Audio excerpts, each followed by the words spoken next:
Siapa yang keluar ikhlas menuntut ilmu, maka dia akan mendapatkan pahala haji lengkap. Kita bisa mendapatkan pahala seperti orang yang melaksanakan ibadah haji asal niat kita ikhlas untuk datang menuntut ilmu. Maka ini nikmat yang besar yang harus kita syukuri.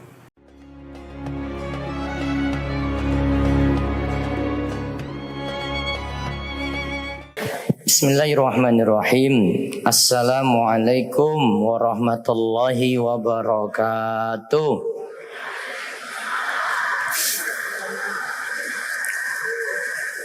Alhamdulillahirabbil alamin. Hamdan katsiran thayyiban mubarakan fi kama yuhibbu rabbuna wa yardah. Wa asyhadu an la ilaha illallah wahdahu la syarikalah. Wa asyhadu anna Muhammadan abduhu wa rasuluh. Allahumma salli ala nabiyyina Muhammad wa ala alihi wa man tabi'ahum bi ihsan ila yaumiddin. Allahumma inna nas'aluka ilman nafi'a wa rizqan thayyiba wa amalan mutaqabbala. Kita bersyukur Allah memberikan kita banyak nikmat. Pada kesempatan pagi hari ini, walhamdulillah, niki di akhir-akhir bulan Zulhijjah sampun Muharram. Wah, kita sudah berada di awal tahun saking bulan Hijriyah. Walhamdulillah semuanya sehat nggih? Sehat? Gimana utangnya sampun lunas napa dereng? Mugi-mugi Allah paringi rezeki yang penuh berkah. Ibu-ibu sehat, ibu-ibu? Manut terus kalih suami nggih? Walhamdulillah. Bapak-bapak sehat semuanya ya? Gimana rezekinya lancar? Istrinya nerimo? Nerimo? Walhamdulillah. Kita bersyukur pagi hari ini jamaah Gunung Kidul sekitarnya kita semua diberi kemudahan oleh Allah. Kita bersyukur pagi ini atas nikmat Allah. Kita bisa mengikuti kajian spesial, kajian yang mudah-mudahan bawa berkah ilmu bagi kita semuanya. Dan mudah-mudahan dari ilmu yang ada, tugas kita untuk amalkan. Tidak hanya teori, tidak hanya mencatat, tidak hanya mendengar, poin paling penting adalah kita amalkan. Mudah-mudahan ini jadi bekal ilmu bagi kita menuju akhirat. Allahumma amin. Selawat serta salam semoga tercurah pada Nabi kita yang mulia, Nabi Agung, Nabi kita Muhammad sallallahu alaihi wasallam. Yang kita berharap nantinya Allah mudahkan kita, semoga kita termasuk pengikut Nabi kita Muhammad sallallahu alaihi wasallam, dan nantinya kita merasakan nikmat bisa meminum dari telaga di akhirat kelak, yaitu telaga Al-Kautsar, dengan syarat kita benar-benar bisa mengikuti setiap tuntunan dari Nabi kita Muhammad sallallahu alaihi wasallam. Alhamdulillah pagi ini kita bersama Ustadz Dr. Khalid Basalamah yang panjenengan semuanya biasa melihat di video, di YouTube, barangkali di Instagram, atau langsung melihat di TV atau di TV satelit juga ada. Kali ini hadir langsung, acara ini disiarkan di TV beliau yaitu Gozua TV, yang nanti juga jenengan di lain kesempatan di luar dari majelis ini bisa mengikuti kajian-kajian beliau secara langsung maupun berbagai video beliau yang ada di YouTube Khalid Basalamah atau KHB, yang nanti silahkan ambil ilmu yang manfaat. Nah, nanti tema kita adalah judulnya apa ya jamaah? Jenengan nyimak belum? Sebelum menyesal apa? Nanti temanya jangan sampai menyesal, karena kita nantinya punya kesempatan di dunia ini sebentar saja, dan tujuan kita nantinya itu di akhirat. Kesempatan yang ada mudah-mudahan kita jadi hamba-hamba Allah yang dimudahkan untuk beramal soleh, dan nantinya Allah mudahkan kita juga untuk selamat di dunia, selamat juga di akhirat. Allahumma amin. Mohon bisa disimak dengan baik. Kita mohon kepada Allah semoga majelis kita ini bawa berkah bagi kita semuanya. Kita mendapatkan rahmat dari Allah, kita mendapatkan limpahan kebaikan yang banyak. Mudah-mudahan dengan ilmu ini Allah beri taufik dan hidayah supaya kita terus istiqomah. Kami persilakan pada Ustaz Khalid Basalamah untuk menyampaikan materi. Falyatafadhal mashkura. Bismillah. Assalamualaikum warahmatullahi wabarakatuh. Waalaikumsalam warahmatullahi wabarakatuh. Alhamdulillah, kalimat suci dan mulia yang selalu kita panjatkan kepada Zat yang Maha Suci dan Mulia, Allah Subhanahu wa Ta'ala. Sebagai seorang Muslim, kita sangat yakin tidak ada pencipta, pemilik, penguasa yang menggantikan siang dan malam, menurunkan hujan, bahkan menciptakan kita semua, laki-laki dan perempuan, dengan segala macam karakter dan kebutuhan-kebutuhan kita kecuali Allah. Allah Subhanahu wa Ta'ala memerintahkan kita untuk selalu tunduk dan beribadah kepadanya sebagai tujuan kita diciptakan, dan juga kita mensyukuri nikmat-nikmatnya. Dan Allah memudahkan kita syukur, dijadikan syukur itu dengan dua susunan kata ini, Alhamdulillah. Termasuk kita bersyukur kepada Allah Subhanahu wa Ta'ala karena Allah takdirkan pada hari ini kita bisa kumpul bersama-sama, bertatap wajah. Dan sekaligus juga saya menjalankan hadis Nabi SAW, man lam yashkurullah, man lam yashkurun nas la yashkurullah. Siapa yang belum berterima kasih pada manusia, maka belum berterima kasih kepada Allah. Maka sebagai bentuk syukur kepada Allah, saya mengucapkan jazakumullah khairan, dimulai dari Ustaz Dr. Muhammad Abdul Taufik Al-Hafidhahullah yang telah mengundang kami dan mengamanahkan isi pengajian di sini, kepada seluruh teman-teman yang terlibat sebagai panitia, termasuk terlibatnya teman-teman Kokam dari Muhammadiyah dan seluruh masyarakat.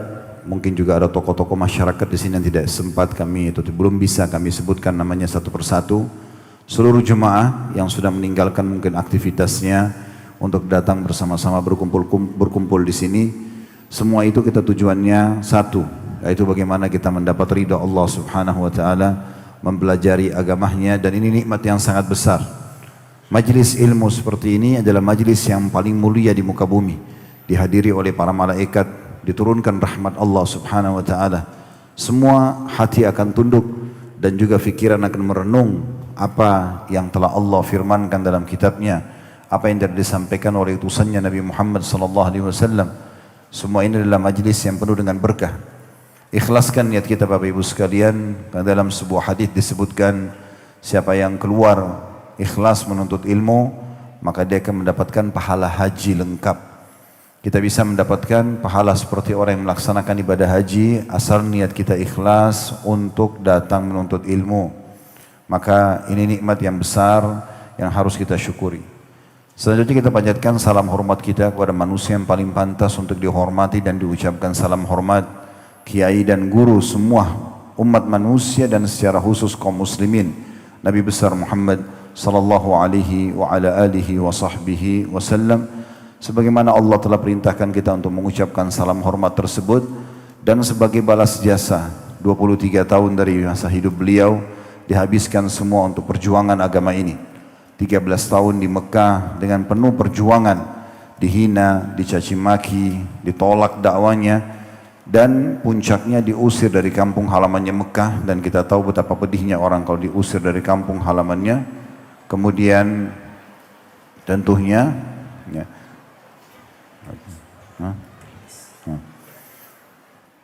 hujan rahmat, tenang saja ya.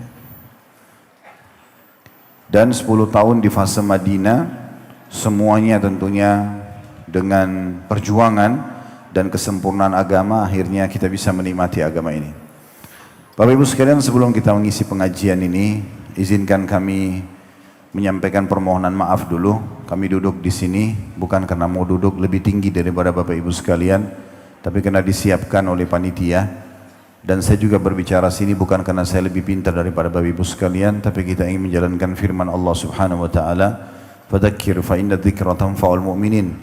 Saling memberikan peringatan karena peringatan sangat bermanfaat bagi orang-orang beriman. Juga untuk menjalankan sabda Nabi SAW, ad-dinun nasihah. Bahkan beliau mengulangi dalam satu riwayat 3 kali. Ad-dinun nasihah, ad-dinun nasihah, ad-dinun nasihah. Agama ini semua isinya nasihat. Saling mengingatkan satu sama yang lain. Kalau ada yang sudah berbuat baik, kita berikan dukungan kita. Kalau ada yang berbuat maksiat, kita ingatkan agar dia meninggalkan dan bertaubat kepada Allah Subhanahu wa taala. Maka tolong jangan fahami kami sedang mengajar untuk Bapak Ibu sekalian, tapi kita sedang sama-sama duduk berbagi dan untuk menambah iman kita. Judul kita pada kesempatan ini adalah jangan sampai menyesal. Saya yakin kita semua sudah pernah merasakan penyesalan. Mungkin pada hal-hal yang terjadi secara individual kepada kita. Sebagai contoh misalnya, kita pernah menyesal karena tidak lulus dari sekolah, atau menyesal karena tidak sempat menikah sama orang yang kita harapkan menjadi pasangan kita, atau menyesal karena kita targetnya ingin bekerja di sebuah lembaga tapi belum ditakdirkan, belum diterima, dan segala macam hal. Mungkin penyesalan yang kita tahu biasanya munculnya di akhir. Penyesalan tidak mungkin muncul di awal. Namun yang akan kita bahas sekarang adalah jangan sampai menyesal dalam pandangan Islam, Bapak Ibu sekalian. Penyesalan ini memang ada potensi dalam diri kita yang Allah ciptakan, tetapi diatur alurnya. Penyesalan yang dibolehkan dalam Islam dan harus kita punya kepedulian secara khusus, yaitu penyesalan dalam 2 hal. Yang pertama, kalau kita tidak sempat mengerjakan amal saleh. Kalau Bapak Ibu misalnya luput darinya satu kesempatan ibadah, tidak usah bicara wajib, yang sunnah saja sudah semestinya kita menyesal. Contoh misalnya semalam nggak bangun sholat tahajud, maka harusnya kita tanamkan penyesalan dalam diri kita. Kenapa? Karena peluang itu tidak akan terulang. Mungkin Anda mengatakan, Ustaz, tapi kan kalau saya tidak sholat tadi malam, saya bisa sholat nanti malam. Jawabannya iya. Tetapi tetap saja buku amal Anda semalam kosong dari sholat malam dan tidak bisa kita perbaiki. Sekali luput satu jenis amal soleh, hitungan detik saja dari kita, maka tidak mungkin kita perbaiki. Saya berbagi sebuah pengalaman Bapak Ibu sekalian. Satu waktu saya pernah kedatangan tamu di Jakarta di rumah. Kemudian kami ngobrol-ngobrol. Waktu itu saya sempat luput mengikuti perkembangan berubahnya jam sholat. Biasanya maksimal di Jakarta itu 12.10 azan maksimal. Dia bisa mundur sampai jam 11.35, 11.40 gitu ya, tergantung dari musim. Satu waktu transisi dari 12.10 mundur 5 menit, mundur 5 menit biasanya sampai nanti ke setengah 12 atau lebih sedikit. Saya luput dari itu. Kebetulan juga masjid dekat rumah, mikrofonnya lagi mati gitu. Maka ada tamu datang, saya melihat jam 12, oh masih ada 10 menit, bisa ngobrol gitu. Saya dengarkan keluh kesahnya dan apa yang ditanyakan oleh saudara kita ini. Sampai jam 12.10 saya belum dengarkan azan. Maka saya bilang sama tamu saya, kita ke masjid saja. Pas tiba di masjid, subhanallah, kami temukan imamnya sudah sujud di rakaat pertama. Waktu itu, Bapak Ibu sekalian, karena saya terapkan teori ini, saya harus tanamkan dalam diri saya penyesalan. Kalau luput dari saya sebuah ibadah, maka sambil kaki saya melangkah ke masjid masuk ke saf, saya sangat menyesal. Penyesalan kenapa? Karena saya tidak bisa lagi minta kepada imam, imam tolong dong kembali ke takbiratul ihram pertama, supaya saya bisa tercatat di buku amal oleh malaikat di sholat itu yang tidak akan mungkin bisa terulang dari awal. Karena kalau sekali luput seperti itu akan dicatat, Khalid ini di waktu duhur, di sholat itu, di hari itu telah masbuk 1 rakaat, dan pasti akan berbeda antara pahala saya dengan orang yang tidak masbuk. Tidak bisa kita perbaiki, sulit sekali memperbaikinya ya. Maka ini harus ada penyesalannya. Makanya Abdullah bin Umar radhiyallahu anhu dikatakan kalau luput dari beliau satu kali sholat berjamaah di masjid saja, maka beliau menggantinya dengan semalam suntuk sholat malam sebagai penebusnya. Umar bin Khattab radhiyallahu anhu pernah membeli sebuah kebun kurma yang pas lagi berbuah dan ranum sekali buahnya. Beliau keliling-keliling menikmati buah itu dan ternyata luput dari beliau sholat asar. Begitu keluar dari kebun, orang sudah bubar sholat.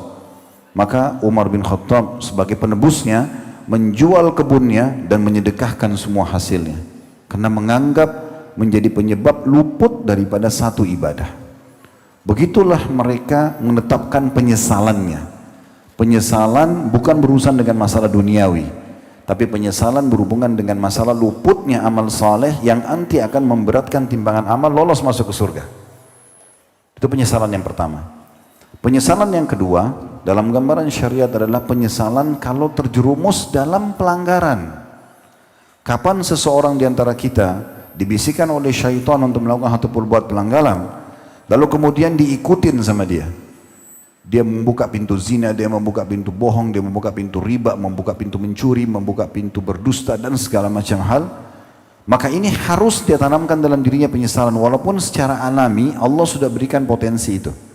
Tidak ada orang Bapak Ibu sekalian yang melakukan satu perbuatan dosa kecuali Allah sisipkan dalam dirinya penyesalan. Dia nyesal buat zina itu, dia nyesal mencuri, dia nyesal itu ya. Tapi siapa di antara kita yang mau menunggang itu sebagai kendaraan dia agar segera dia memperbaiki kesalahan tersebut? Maka kita harus menyesal kalau berbuat kesalahan sebelum nanti datang hari penyesalan yang sifatnya sudah tidak bisa lagi diperbaiki, yaitu di hari kebangkitan nanti. Dipastikan kalau setiap orang di antara kita berada di dua penyesalan tadi, selalu hati-hati sekali jangan sampai ada ibadah yang luput supaya dia tidak menyesal, dan hati-hati jangan sampai berbuat dosa supaya jangan dia menyesal.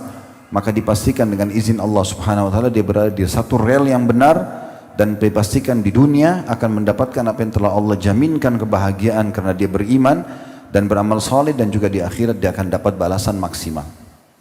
Sekarang coba kita renungi teman-teman sekalian firman Allah Subhanahu wa taala yang menggambarkan tentang penyesalan-penyesalan yang muncul nanti. Dan nikmatnya sebagai seorang muslim, kita ini sudah diberikan bocorannya. Anda sebagai seorang muslim sudah tahu semua sejarah sebelum kita. Mau cari sejarah tentang apa? Awal manusia sudah diceritakan tentang Nabi Adam dalam surah Al-Baqarah dan surah-surah yang lainnya.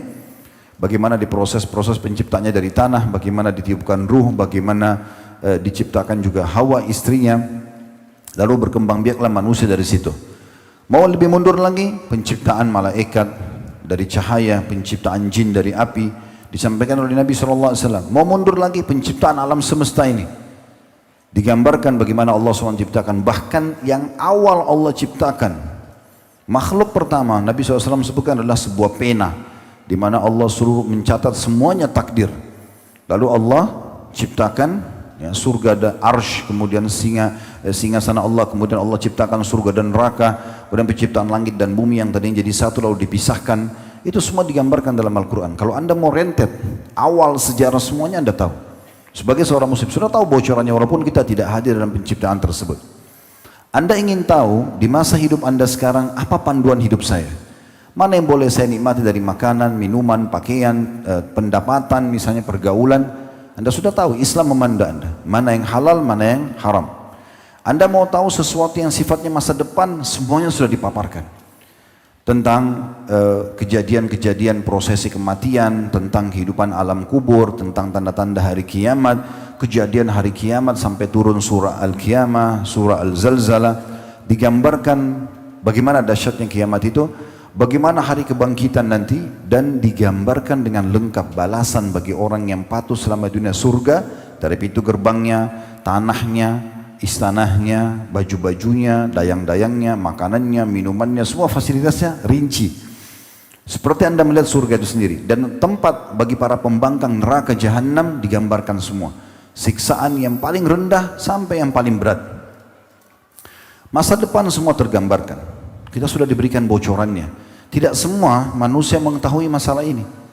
Makanya mereka yang tidak tahu, mereka alihkan potensi sembahan mereka kepada pohon, kepada dewa-dewa, pada patung, ya. Mereka tebak-tebak masa depan mereka. Maka ada di antara mereka ateis, menolak tidak ada kehidupan, tidak ada kematian, tidak ada kehidupan setelah kematian, karena mereka tidak faham.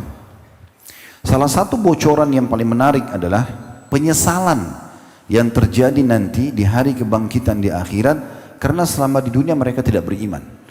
Maka dengan adanya penyampaian dalam ayat-ayat Al-Quran yang akan saya bacakan sebentar lagi, Bapak Ibu juga kalau mau buka di aplikasi Al-Quran di handphonenya silahkan, biar Anda bisa ikutin ayatnya dan terjemahannya.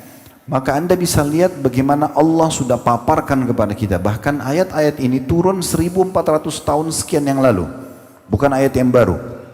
Sudah terlalu banyak orang yang beriman sebelum kita sebelumnya dan mendapatkan manfaat dari ayat-ayat ini, karena mereka sudah mengikuti, oh ternyata ada bocorannya, nanti di sana akan terjadi seperti ini, supaya kita tidak terjerumus dan mendapati atau mendapatkan hal yang serupa. Bisa Anda buka, kita mulai dalam surah Al-Mu'minun, surah nomor 23 ayat 99 sampai 115. Sekali lagi surah Al-Mu'minun, surah nomor 23 ayat 99 sampai ayat 115. Allah subhanahu wa ta'ala menggambarkan, Bapak Ibu sekalian, di ayat 99-nya, saya bacakan. Hatta idza jaa ahadahumul mautu qala rabbirji'un. Demikianlah keadaan orang-orang kafir itu, orang-orang yang tidak beriman kepada Allah, hingga apabila datang kematian kepada seseorang dari mereka. Begitu dia lihat malaikat maut datang, maka pada saat itu mereka berkata, ya Tuhanku, kembalikanlah aku ke dunia. Di saat itu mereka baru bicara, ya Tuhanku, kembalikanlah aku ke dunia. Untuk apa? Untuk kembali ke makanan favoritnya kah? Untuk kembali kepada perkebunan dan pertaniannya kah? Atau untuk kumpul dengan istri atau suami dan anak-anaknya kah? Atau untuk berolahraga lagi? Enggak. Di ayat 100-nya Allah mengatakan, mereka menyesal di saat itu dan berharap tidak dimatikan, ditunda kematiannya untuk ini. La'alli a'malu salihan fima tarakt. Kalla innaha kalimatun huwa qailuha wa min waraihim barzakhun ila yaumi yub'atsun. Agar aku berbuat amal saleh. Tunda sedikit kematianku ya Allah, agar aku berbuat amal saleh. Biar aku bisa ikutin tuh orang-orang muslim, sholat, puasa, majelis ilmu, silaturahim keluarga, berzikir, berdoa, agar aku bisa buat seperti mereka, agar aku bisa berbuat amal saleh terhadap apa yang telah aku tinggalkan. Lalu Allah mengatakan, sekali-kali tidak.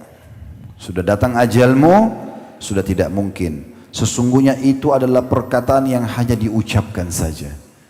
Maksimal kau cuma bisa bilang, ya Tuhanku kembalikan aku, tapi tidak akan mungkin ada pengembalian, nggak mungkin. Dan di hadapan mereka ada dinding barzakh di kuburan sampai hari mereka dibangkitkan. Di ayat 101-nya, fa idza nufikha fis suri fala ansaba bainahum yauma idzin wala yatasaalun. Apabila sangkakala sudah ditiup nanti, maka tidak ada lagi pertalian nasab di antara mereka pada hari itu. Ayah akan dan ibu akan lari dari anaknya, anak akan lari dari orang tuanya, saudara akan lari dari saudaranya, istri dan suami lari dari pasangannya. Pada saat hari hisab, Allah mengatakan yauma yafiru mar'u min akhi. Hari itu orang lari dari saudaranya, wa ummihi wa abi, dari ibunya dan ayahnya, wa sahibatihi wa bani, dari pasangannya dan juga anak-anaknya. Likulli imri'in minhum yauma idzin sya'nu yughni. Pada hari itu mereka betul-betul mau menyelamatkan dirinya sendiri. Jadi pada saat dibangkitkan tidak ada lagi mereka berpikir nasab pada saat itu. Tidak ada lagi orang saling bantu karena mau menyelamatkan dirinya. Dan tidak ada pula mereka saling bertanya. Takut nanti orang tua tidak mau tanya anaknya di mahsyar nanti, takut anaknya tuntut, ini ayah saya dulu pernah pukul saya zalim, ini ibu saya pernah begini dan begitu. Atau sebaliknya, orang tuanya tuntut, ini anak saya dulu tidak bakti. Atau suami istri dulu tidak jalankan tugasnya. Maka Allah mengatakan di saat pembangkitan, hari pertama kebangkitan, nggak ada mereka saling tanya lagi. Karena mereka ingin selamat sendiri. 102-nya, dan itu terjadi sebelum timbangan amal. Lalu Allah gambarkan 102-nya, faman thaqulat mawazinu faulaika humul muflihun. Barang siapa nanti yang berat timbangan kebaikannya, Karena banyak selama di dunia hidup seperti kita sekarang sibuk dari amal soleh ke amal soleh yang lain, maka mereka itu adalah orang-orang yang akan beruntung, selamat. 103-nya, wa man khaffat mawazinu fa ulaika alladziina khasiru anfusahum fi jahannam khalidun. Dan barang siapa yang ringan timbangannya, timbangan amal solehnya, dosanya lebih berat, maka mereka itulah orang-orang yang merugikan dirinya sendiri. Karena selama dunia dia bisa sebenarnya beramal soleh tapi dia tidak mau. Mereka kekal di dalam neraka Jahannam. Mereka kekal di dalam siksaan.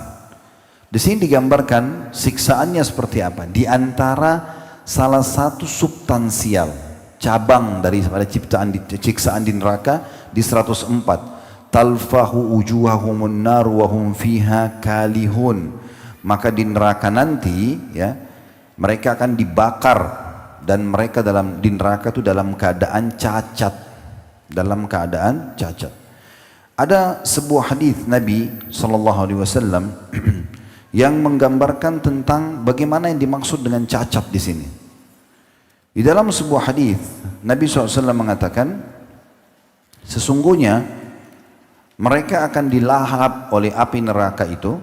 Makna hadisnya, dilahap oleh api neraka itu sampai-sampai bibir bagian atas mereka melebar dan bisa dilipat ke kepala mereka, dan bibir bagian bawahnya meleleh karena panasnya neraka sampai ke perutnya. Ini salah satu makna daripada karena panasnya api neraka, maka mereka pun akan seperti itu. Kemudian di dalam ayat 105-nya, alam takun ayati tutla alaikum fakuntum biha tukadzibun. Allah berfirman kepada ahli neraka itu, bukankah ayat-ayatku telah dibacakan kepadamu sekalian? Bukankah banyak kiai, ustadz, dai sudah menyampaikan ceramah-ceramahnya? Bukankah sudah sampai kepadamu dari guru-guru agamamu, dari orang tuamu, dari lingkunganmu, kamu sudah dengar ayat-ayatku, kata Allah, dibacakan kepadamu sekalian, tapi kamu selalu mendustakannya. Sudahlah, nanti aja ya. 106-nya, qalu Rabbana ghalabat alaina shikwatuna wa kunna qauman dhallin.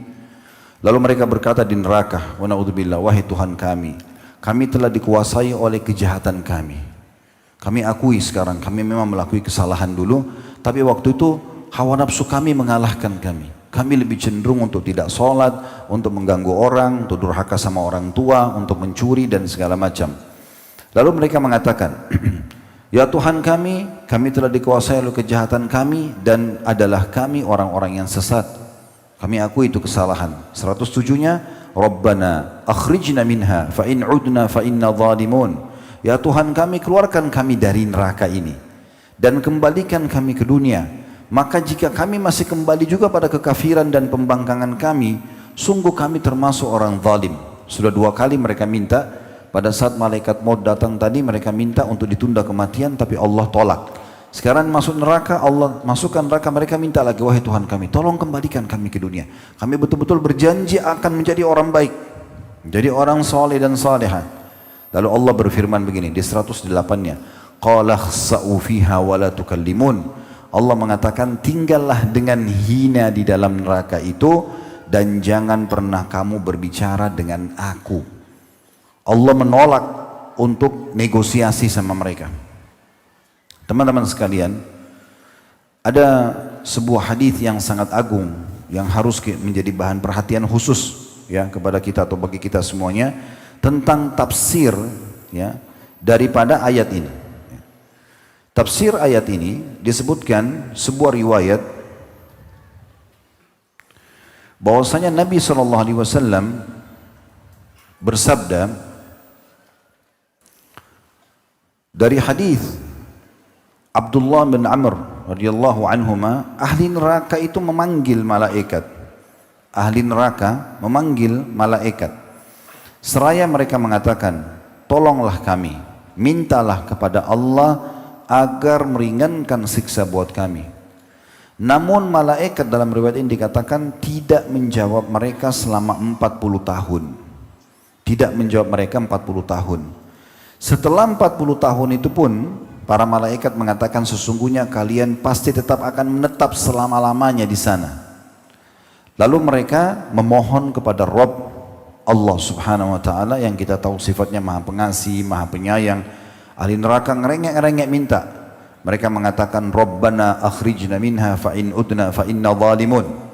Tadi surah Al-Mu'minun ayat 107. Wahai Tuhan kami, tolong kembali keluarkan kami dari neraka ini. Kalau kami masih kembali pada kekufuran kami, malasnya kami ibadah, kami jadi orang jahat, maka kami termasuk orang zalim. Namun dalam riwayat ini disebutkan Allah tidak menjawab mereka selama umur dunia. Tidak tahu berapa miliar tahun umur dunia ini, ya. Karena Nabi Adam saja sudah ribuan tahun. Padahal kita ini manusia, makhluk terakhir yang Allah ciptakan. Jin sudah ada sebelum kita, malaikat sudah ada sebelum kita. Semua di bumi ini, pohon-pohon ini semua sudah ada sebelumnya. Nabi Adam diciptakan, iblis sudah ada. Nabi Adam diciptakan, fasilitas di bumi ini sudah ada semua. Ya. Jadi kita ini termasuk makhluk yang terakhir. Maka seumur dunia Allah Azza wa Jalla tidak menjawab mereka. Dan setelah itu pun, setelah seumur dunia, Allahu alam berapa miliar tahun, barulah Allah mengatakan tadi yang baru kita baca Al-Mu'minun 108. Qala khsa'u fiha wa la tukallimun. Allah mengatakan kekallah kalian di dalamnya dalam keadaan hina dan jangan pernah berbicara dengan aku. Dikatakan dalam riwayat ini kemudian mereka pun berputus asa. Tidak ada yang dapat mereka lakukan kecuali mengeluarkan nafas dan menariknya dengan merintih. Suara mereka menyerupai suara keledai. Mula-mulanya mengeluarkan nafas dan akhirnya menariknya dengan merintih. Riwayat ini disebutkan oleh Tabarani dengan sanad sahih dan juga Al-Mundhiri menyebutkan dalam At-Targhib Tarhib dan disahihkan oleh Syekh Albani. Riwayat sahih tentang tafsir surah Al-Mu'minun 107 dan 108. Jadi kalau Bapak Ibu memastikan nanti apa yang kami sampaikan riwayat ini, Anda tinggal ketik di Google tafsir surah Al-Mu'minun 101-108, akan ada disebutkan riwayat tadi yang kami bacakan. Jadi bagaimana penyesalan yang luar biasa. Allah pun yang maha pengasih, maha penyayang di saat itu tidak akan mau memaafkan mereka. Begitu juga teman-teman sekalian, di dalam riwayat yang lain menguatkan ini. Riwayat ini disebutkan oleh Abdullah bin Qais radhiyallahu anhu. Nabi SAW mengatakan, Inna ahlan nari la yabkun hatta law ujriyatis sufunu fi dumu'ihim lajarat wa innahum la yabkuna ad-dama, yakni makana ad-dam'i. Hadis sahih diriwayatkan Al-Hakim dalam Mustadrak beliau. Artinya benar-benar penghuni neraka itu akan menangis dan akan keluar dari tempat menangis mereka itu air mata yang kalau mau diarungkan atau dijalankan kapal di atas air mata mereka maka bisa. Dan ketahuilah akan keluar dari tempat keluar air mata mereka itu darah. Dan hadis ini adalah hadis yang sahih. Artinya sudah seperti itu tetap saja tidak ada manfaatnya bagi mereka. Tetap Allah Azza wa Jalla tidak memaafkan mereka sama sekali. Ini sampai ayat 108-nya. 109-nya Allah Subhanahu wa taala menggambarkan tentang para pembangkangnya. Orang kafir, orang-orang ahli maksiat yang suka olok-olok orang-orang beriman. Kamu mau kemana? Ke pengajian. Ngapain ke pengajian misalnya? Kenapa pakai jilbab? Kenapa harus repot-repot ini dan itu? Allah gambarkan di 109. Bagaimana mereka dulu mengolok-olok orang beriman selama di dunia. Innahu kana fariqum min ibadi yaquluna rabbana amanna faghfir lana warhamna wa anta khairur rahimin. Sungguhnya di dunia dulu ada segolongan dari hamba-hambaku. Kalian ingat tangga kalian, kerabat kalian yang mereka biasa berdoa selama di dunia, ya Tuhan kami telah beriman maka ampunilah kami dan berilah kami rahmat dan engkau adalah sebaik-baik pemberi rahmat. 110-nya fattakhadtumuhum sikhriyan hatta ansaukum dzikri wa kuntum minhum tadhakun. Lalu kamu menjadikan mereka sebagai buah ejekan, diolok-olok. Orang-orang soleh dan soleh, Anda sekarang kalau diolok-olok lagi patuh pada Allah, enggak usah khawatir, nanti Allah akan permalukan mereka di hadapan Allah di hari kiamat di neraka. Ini kekal dalam firman Allah sudah 1400 tahun yang lalu turun dan akan terus ditilawakan oleh orang beriman sampai menjelang hari kiamat nanti. Lalu kamu menjadikan orang-orang soleh itu sebagai buah ejekan, sehingga kesibukan kamu mengejek mereka menjadikan kamu lupa mengingat aku, kata Allah, dan adalah kamu selalu menertawakan mereka. Lalu 111-nya Allah mengatakan, inni jazaitumul yawma bima sabaru annahum humul faizun. Sungguhnya kata Allah, aku memberi balasan orang-orang yang soleh itu, yang selama di dunia rajin ibadah kepadaku. Hari ini aku berikan mereka surga karena kesabaran mereka. Sesungguhnya mereka adalah orang-orang yang menang. 112 Allah bicara lagi sama ahli neraka. Qala kam labithtum fil ardi adada sinin. Allah bertanya lagi, berapa tahun lamanya dulu kamu tinggal di dunia? Mereka mungkin hidup 70 tahun, 80 tahun ya. Tapi mereka bilang di saat itu, di 113-nya, qalu labithna yawman aw ba'da yawmin fas'alil 'adin. Mereka mengatakan, kami tinggal di bumi hanya seperti sehari atau setengah hari saja. Maka tanyakanlah kepada orang-orang yang menghitung. 114, qala illa bithtum illa qalila law annakum kuntum ta'lamun. Allah berfirman, kamu tinggal di bumi melainkan memang cuma sebentar, 70 tahun, 100 tahun pun itu hitungan yang sangat sedikit di sisi Allah. Melainkan sebentar, dan kamu sungguhnya tahu itu, bisa kamu pelajari. Terakhir 115-nya, afahasibtum annama khalaqnakum abathan wa annakum ilaina la turja'un. Apakah kamu mengira bahwa sungguhnya kami ciptakan main-main saja? Saya berikan kamu mata, kata Allah, telinga, semua perangkat tubuh ini, tangan, kaki, bibir, lidah, gigi dan segala macam. Itu sia-sia saja, untuk main-main saja, bukan untuk mengabdi beribadah kepadaku. Dan bahwakanya kamu tidak akan dikembalikan kepada kami? Tanda tanya. Maksudnya, hai ahli neraka, apakah kamu mengira ini semua hanya bahan main-main saja? Tidak ada tujuannya kamu diciptakan? Maka sekarang rasakanlah penyesalanmu itu.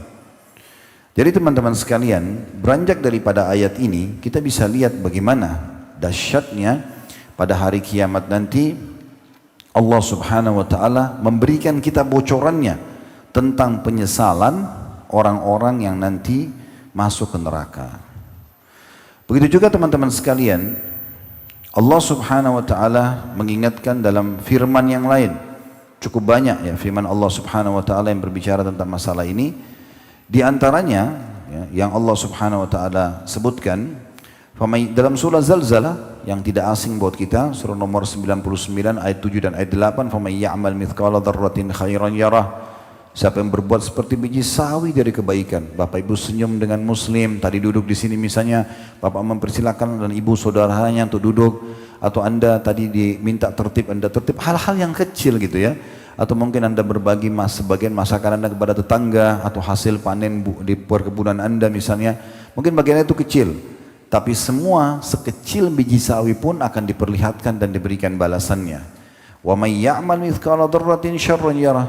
Dan siapa yang berbuat seperti biji sawi dari keburukan, pasti akan diperlihatkan dan juga akan dihukum oleh Allah subhanahu wa ta'ala. Kemudian surah Al-Asr, kita semua hafal 3 ayat ini. Surah nomor 103, sampai para sahabat Nabi Ridwanullahi alaihim menjadikan surah ini sebagai surah penopang dan penambah iman harian mereka. Bismillahirrahmanirrahim, wal asr, demi waktu. Di sini menggunakan alif lam mu'arraf, alif lam yang memperkenalkan sesuatu. Kalau Allah bilang wa asr, tidak pakai alif lam, berarti demi masa, tapi masanya enggak jelas, masa apa. Tapi dengan adanya alif lam wal asr, berarti Allah ingin menitip pesan waktu tertentu. Makna yang paling tepatnya kata ulama tafsir adalah demi, kata Allah, demi Allah bersumpah atas nama Dia, karena wawunya wawu qasam di sini, wawu sumpah, demi waktu kalian selama di dunia. Lalu ayat 2-nya menggunakan harfu ta'kid, inna. Semua setelah inna, anna, lakinna dalam bahasa Arab berarti informasi penting. Innal insana lafi khusr. Semua manusia sungguhnya dalam keadaan rugi selama waktu di dunianya. Illal ladzina amanu, kecuali orang yang sibuk dengan keimanannya, wa amilus solihat, dari amal soleh ke amal soleh yang lain, wa tawassaw bil haqq, saling mewasiatkan kebenaran ini, wa tawassaw bis sabr, saling mewasiatkan agar bersabar. Memang kita rutin setiap hari sholat, memang kita harus setiap saat zikir, baca Quran, menjaga yang halal dan meninggalkan yang haram, memang setiap saat sampai ajal datang. Tapi ini kita harus saling mewasiatkan dan kita harus bersabar dalam masalah itu. Para sahabat Nabi ridwanullah alaihim tidak usah bicara ketemu seminggu sekali. Habis sholat 5 waktu aja. Kayak bapak-bapak misalnya kena sholat di masjid misalnya ya, ketemu, kalau mereka habis sholat duhur mau bubar masing-masing ke rumahnya, nanti asar ketemu lagi. Itu baru ketemu tadi subuh, duhur ketemu lagi. Mereka mengatakan, ta'al nu'minu sa'ah. Ayo kita tambah iman kita sesaat. Walaupun mereka hanya mengingatkan 3 ayat surah Al-Asr. Supaya mereka berhati-hati. Waktu sangat terbatas. Waktu-waktu kita teman-teman yang berlalu ini akan disesali. Kalau seandainya kita tidak isi dengan amal soleh. Atau bahkan ada maksiat yang tidak sempat kita taubat. Beruntunglah orang yang mengisi waktunya maksimal. Ada 2 buah riwayat yang mengkritik bagi saya. Mengkritik ini maksudnya membuat saya tergugah sekali gitu ya. Melihat pentingnya kita harus menjaga amal soleh. Dan selalu menjadi pendongkrak yang paling kuat dalam hidup saya harus berbuat segera amal soleh ini. Riwayat yang pertama adalah riwayat yang dinukil dari Talha bin Ubaidillah radhiyallahu anhu. Salah satu dari 10 sahabat dijamin masuk surga. Dan ini disahihkan oleh Syekh Al-Albani dalam Sahih At-Targhib At-Tarhib dari kitabnya Al-Mundhiri. Talha mengatakan telah masuk Islam 3 orang dari satu suku. Dan mereka sebaya, umurnya sebaya. Semuanya numpang tinggal di rumahnya Talha. Semuanya numpang tinggal di rumahnya Talha. Lalu kata Talha, berjalan waktu, orang yang pertama ikut berperang mati syahid. Berjalan waktu lagi, orang yang kedua ikut berperang mati syahid. Berjalan waktu lagi, orang yang ketiga juga meninggal dunia. Tiga-tiganya tinggal di rumah Talha. Tapi yang ketiga ini Bapak Ibu sekalian meninggal bukan di medan perang. Meninggal biasa saja. Ajalnya datang sudah meninggal. Selisih di antara mereka itu sangat dekat waktunya. Lalu kemudian Talha bin Ubaidillah di malam hari setelah meninggal orang yang ketiga bermimpi. Kalau 3 orang ini masuk ke dalam surga, tetapi orang yang paling di depan dan paling bagus fasilitasnya justru orang yang mati terakhir. Yang bukan mati syahid.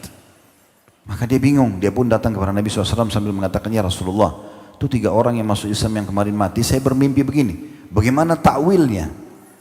Maka kata Nabi SAW, hai Talha, kenapa kau heran? Karena Talha bin Ubaidillah herannya kenapa? Yang 2 pertama kan mati syahid.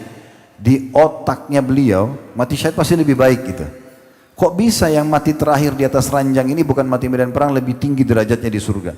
Lebih bagus fasilitasnya. Kata Nabi SAW, wahai Talha, kenapa kau heran? Mana kau dari sholatnya orang yang mati terakhir itu beberapa hari? Dari puasanya, dari zikirnya. Ternyata selisih 1 hari, 2 hari, 3 hari saja sama orang yang lain, kita masih hidup, dia sudah meninggal, kita masih bisa mendahului derajat dia di surga. Itu saking pentingnya kita harus mengisi dengan amal saleh. Dalam riwayat yang kedua dikatakan ada 2 orang di masa Nabi Muhammad SAW, masih sama juga disahihkan oleh Syekh Al-Albani dalam Sahih Targhib Tarhibnya, di bab yang sama ini tentang masalah bab jihad. Yang satu ini, riwayat yang satu ini ada 2 orang bersahabat, sebaya juga muslim. Yang satunya meninggal mati syahid sepekan kemudian. Di riwayat ini disebutkan waktunya, bedanya seminggu. Sepekan kemudian mati sahabat yang sebaya tapi mati biasa. Waktu baginda Nabi SAW mensolati jenazah orang yang kedua yang bukan mati syahid, setelah disolati sebelum jenazahnya diangkat, Nabi SAW tanya para sahabat, bagaimana menurut kalian kedudukannya orang ini dibandingkan temannya yang meninggal mati syahid pekan lalu? Hampir semua sahabat faham, sahabat yang meninggal pekan lalu pasti lebih baik karena mati syahid. Maka kata para sahabat, ya Rasulullah, semoga saja orang yang baru kita sholat ini bisa mencapai derajat sahabat yang meninggal pekan lalu karena persahabatannya. Maksudnya apa? Yang meninggal pekan lalu mencapai lebih tinggi derajatnya. Semoga ini juga dapat karena persahabatannya. Kata Nabi SAW apa? Demi zat yang jiwaku dalam genggaman, maksudnya demi Allah, sungguh orang yang baru kalian solati lebih tinggi derajatnya dari yang meninggal sahabatnya pekan lalu antara langit dan bumi. Karena dia sempat mengerjakan ibadah sepekan saja. Jadi teman-teman sekalian, engahkan diri kita ini, sadarkan diri kita, jangan terus-menerus lalai, karena waktu nggak bisa kembali, nggak bisa terulang. Sekali luput ibadah itu tidak bisa kita perbaiki. Kita hanya bisa melakukan nextnya, setelahnya. Kalau kita luput misalnya tadi subuh sholat berjamaah misalnya, kita nggak bisa perbaikin. Nggak bisa kita mau ngerengek pun sama Allah, ya Allah tolong mundurkan waktu supaya dicatat di buku amal saya sholat tepat. Nggak bisa. Kita cuma bisa tunggu besok, itu pun kalau kita masih hidup. Dan pasti sudah berbeda antara kita dengan orang yang mendapatkan keutamaan itu. Kecuali Anda punya udzur, itu beda. Maka ini poin penting untuk kita garis bawahi. Ada satu ulama pernah mendatangi seorang khalifah Umawi. Kerajaan Umayyah yang berdiri tahun 40 sampai 132 Hijriah. Salah satu khalifahnya pernah mengundang seorang ulama. Seingat saya kalau tidak salah ini adalah Hisham bin Abdul Malik atau yang lainnya. Salah satu dari khalifah itu. Lalu dia bertanya, kira-kira, dia bilang sama orang alim itu, kira-kira menurut Anda kedudukan saya nanti di akhirat di mana? Maka alim ini, kalau seorang alim yang betul, jujur dengan iman dan ilmunya, dia tidak akan mungkin berpura-pura. Salah ya salah, benar ya benar gitu ya. Maka dia mengatakan, wahai Amir Mu'minin, pertemukan diri Anda dengan firman Allah Subhanahu wa taala. Innal abrara lafi na'im wa innal fujjara lafi jahim. Orang yang abrar, yang patuh kepada Allah, masuk surga. Orang yang membangkang masuk neraka. Clear. Anda sudah lebih tahu dari Anda sendiri. Statement ini menarik sekali teman-teman sekalian. Kalau Anda mau tahu diri Anda, saya nanti ini masuk surga atau masuk neraka, coba Anda bayangkan kalau Anda meninggal sekarang. Kira-kira menurut Anda akan ke surga atau ke neraka? Atau apa penilaian orang di sekitar kita? Orang akan nilai, oh itu orangnya baik tuh, selama hidup suka silaturahim keluarga, selalu jaga sholat, selalu begini dan begitu. Atau orang akan bilang, alhamdulillah dia meninggal nih, karena selama hidup ganggu orang terus. Anda sudah senilai diri Anda sendiri. Makanya Nabi SAW juga bersabda dalam hadis yang lain, teman-teman sekalian, ketahuilah surga itu lebih dekat kepada seseorang di antara kalian daripada tali sendalnya sendiri. Dan seseorang di antara kalian lebih dekat dengan nerakanya dari tali sendalnya sendiri. Sebab Nabi SAW sebutkan hadis ini, karena waktu beliau mengepung benteng Khaybar, ada 9 benteng di wilayah Khaybar, benteng Yahudi. Benteng pertama namanya benteng Naim. Waktu sementara mengepung itu dan berhasil menembus benteng itu setelah 43 hari, waktu itu, maka ada satu orang Arab Badui datang dan syahadat, Bapak Ibu sekalian. Dia datang kepada para sahabat mengatakan, agama apa kalian ini? Kok saya dengar kalian baca, ada yang kalian lantunkan, karena orang ini ngerti bahasa Arab. Dia tidak tahu kalau itu Al-Quran. Kenapa terus kemudian datang kalian di sini berperang? Untuk apa kalian serang Yahudi ini? Lalu sahabat menceritakan, kami orang beriman kepada Allah. Allah itu pencipta alam semesta ini. Allah turunkan kitabnya Al-Quran. Allah utus kepada kami utusannya. Ada Rasulullah di depan sana. Kami datang ke sini untuk berperang, memperjuangkan agama Allah. Yang terbunuh di antara kami akan dianggap mati syahid. Dia tertarik. Dia mengatakan, saya mau masuk agama kalian. Kata Nabi SAW, pergilah ke depan sana. Itu ada Rasulullah. Maksudnya langsung aja syahadat masuk Islam depan. Orang ini pun datang kepada Nabi SAW. Waktu itu Nabi kebetulan lagi membagi harta rampasan perang atau ghanimah dari benteng pertama Yahudi tadi yang bernama benteng Naim. Waktu lagi dibagi, orang ini bilang, ya Rasulullah, saya mau masuk Islam. Nabi SAW pandu. Setelah masuk Islam, lalu Nabi bilang kepada sahabat yang membagi-bagi ghanimah harta rampasan perang, berikan juga orang ini. Karena dia masuk Islam bertepatan lagi pembagian harta rampasan perang. Maka uniknya orang yang baru syahadat ini bilang begini, ya Rasulullah, saya masuk Islam bukan untuk harta ini. Saya masuk Islam karena saya ingin ikut berperang sisa peperangan Anda. Ada 9 benteng Yahudi, baru 1 Anda bebaskan. Masih ada 8 yang belum Anda bebaskan. Saya ingin ikut berperang seperti teman-teman Anda, sahabat Anda yang keluar dari Madinah, untuk mendapatkan mati syahid. Supaya mereka terbunuh, udah masuk surga. Bisa nggak? Saya berharap ada anak panah Yahudi keluar dari bentengnya, kena di sini. Dia tunjuk dada sebelah kirinya, tembus di sini. Dia tunjuk tempat tembusnya. Lalu kemudian saya mati syahid. Kata Nabi SAW, Allah akan berikan kamu kalau kamu jujur. Udah, orang itu pergi. Lalu Nabi SAW pindahkan pasukannya mengepung benteng yang kedua. Strategi perang orang Yahudi waktu itu di Khaybar, di wilayah Khaybar ini, mereka tidak berani bertemu dengan para Muslimin. Pasukan Muslim mereka tidak berani frontal. Maka mereka gunakan strategi lempar anak panah dari dalam benteng, Sampai nanti umat Islam merasa ketakutan pergi, harapannya begitu, atau kena korban.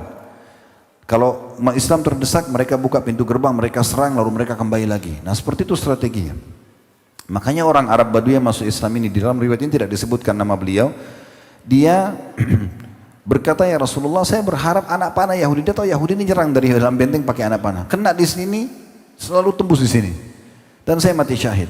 Subhanallah, waktu pelemparan anak panah pertama orang-orang Yahudi di benteng yang kedua, yang termasuk kena panah orang yang tadi. Dan mati syahid. Dia baru syahadat, belum sholat satu sholat pun mati syahid. Lalu kemudian Nabi SAW waktu lihat jenazah para sahabat yang jadi korban, lihat orang ini. Kata Nabi SAW, huwa, ini orang yang tadi nih baru masuk Islam. Maka dikatakan, iya ya Rasulullah. Kata Nabi SAW, maha suci Allah yang benar dengan janjinya. Siapa yang ingin melihat ahli surga yang belum pernah sujud sekalipun, lihat orang ini. Sungguh, lalu beliau berkata, surga lebih dekat kepada seseorang dari kalian daripada tali sendalnya sendiri, dan lebih dekat dengan neraka daripada tali sendalnya sendiri. Anda tinggal jaga sholat Anda 5 waktu, tutup aurat Anda, hadir majelis ilmu begini, puasa di waktunya, berzikir, baca Quran, ya Anda sudah tahu semuanya. Para kiai dan para ustaz sudah menyampaikan kepada kita, sekarang kita bisa dengarkan juga di ceramah-ceramah melalui media massa gitu ya. Atau di medsos biasanya kita bilang, media sosial yang bisa kita lihat gitu ya. Atau kita bisa dengarkan, maka kita bisa tahu. Meninggal masuk surga, Allah benar dengan janjinya. Begitu juga orang-orang yang mau masuk neraka gampang. Tinggal membunuh, mencuri, ganggu orang, durhaka sama orang tuanya, zina, ya itu segala macam, masuk neraka meninggal. Tinggal tunggu ajal meninggal. Maka ini semua keputusan ada di tangan kita teman-teman sekalian. Harus kita jeli sekali menentukan, karena tidak ada namanya pengulangan waktu. Sedetik pun yang lalu tidak bisa kita ulangi. Coba kita renungi, tidak asing bagi kita kisah Fir'aun. Fir'aun di masanya teman-teman, fisiknya kuat, kekar, putih, tampan, tinggi, punya banyak keturunan, punya banyak harta, kerajaannya luas, pasukannya tidak pernah terkalahkan, mengaku Tuhan. Allah kekalkan dalam Al-Quran, Ana Rabbukumul A'la, aku Tuhan kalian yang paling tinggi. Dan masyarakatnya mengiyakan itu. Diakui sebagai Tuhan Fir'aun. Makanya waktu Nabi Musa dan Nabi Harun alaihissalam datang membantah ketuhanannya, dia ribut, gitu kan? Tapi pertanyaannya sekarang, apa yang tersisa? Apa yang tersisa dari Fir'aun?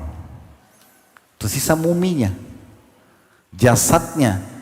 Saya pernah bimbing umroh Bapak Ibu sekalian plus Mesir waktu itu sama jemaah kami, dan kami datangi museum yang ada muminya Fir'aun itu di Kairo. Begitu masuk di museum itu ada bayaran tertentu, muminya ada di sebelah, kita bisa lewat. Ada satu jamaah bilang, Ustaz, ini Fir'aun yang itu hari membangkang dengan disarang Nabi Musa. Saya bilang, iya, ini orangnya. Allah kekalkan. Dan Allah bilang, Al-yawma nunajjika bi badanika litakuna liman khalfaka ayah. Hari ini Fir'aun kami selamatkan badanmu. Badan itu berarti utuh, dari rambut sampai kukunya. Indonesia juga bilang badan biasanya kan. Nah, kalau jasad mungkin masih ada yang utuh tapi ada yang tidak. Tapi kalau badan itu berarti utuh. Kan? Maka Allah bilang, kami selamatkan badanmu agar engkau menjadi tanda-tanda kebesaran kami bagi orang yang datang sesudahmu. Mana Fir'aun dengan kebesarannya dan kerajaannya dulu?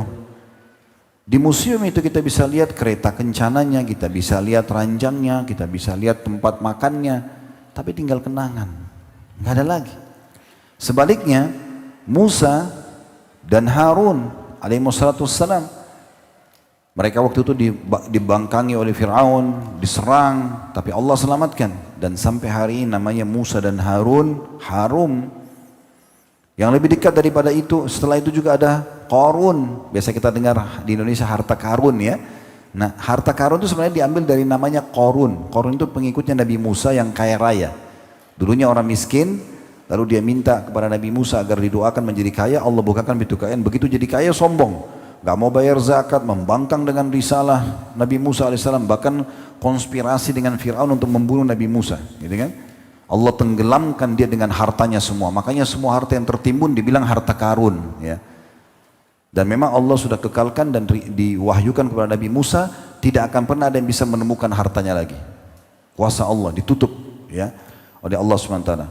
Mana dia dengan hartanya yang Allah gambarkan dalam Al-Quran? kuncinya saja, kunci gudangnya itu harus diangkat oleh beberapa lelaki yang perkasa. Kuncinya. Karena besarnya kunci gudang dia. Bagaimana pintu gudangnya, bagaimana isi hartanya di sana.